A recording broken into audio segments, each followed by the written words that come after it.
안녕하세요. 오늘은 정부가 발표한 역대 최대 규모 신용사면 소식과 그 이면에 감춰진 논란을 깊게 들여다보겠습니다.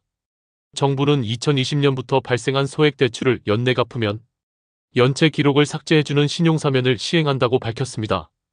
대상자는 약 370만 명, 규모로만 보면 그야말로 역대 최대입니다. 겉으로 보면 채무자들에게 숨통을 틔워주고 다시 경제활동에 참여할 기회를 주는 긍정적인 정책처럼 보입니다. 하지만 여기서 아이러니한 상황이 발생했습니다. 바로 성실하게 빚을 갚아온 사람들이 오히려 사면 대상에서 빠지게 된 겁니다.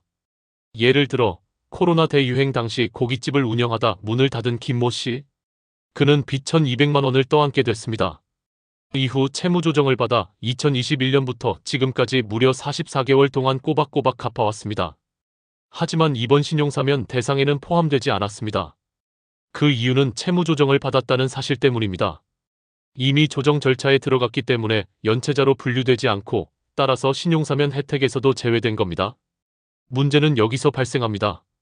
빚을 내고 갚지 않다가 연체자가 된 사람은 사면 대상이 됩니다. 하지만 애써 노력해 갚아온 사람은 오히려 혜택을 못 받습니다. 이는 분명한 역차별이라는 지적이 나옵니다.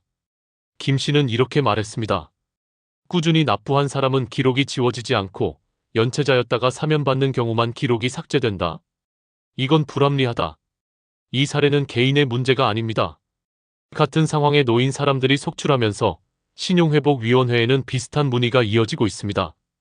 여기에 더해 도덕적 해이 문제도 제기됩니다. 연체를 해도 결국 사면을 받을 수 있다면 앞으로는 더 많은 사람이 어차피 나중에 사면되겠지라는 심리를 가질 수 있다는 겁니다. 즉, 단기적으로는 채무자들의 부담을 줄이지만 장기적으로는 금융 질서를 흔들 수 있는 위험이 있습니다.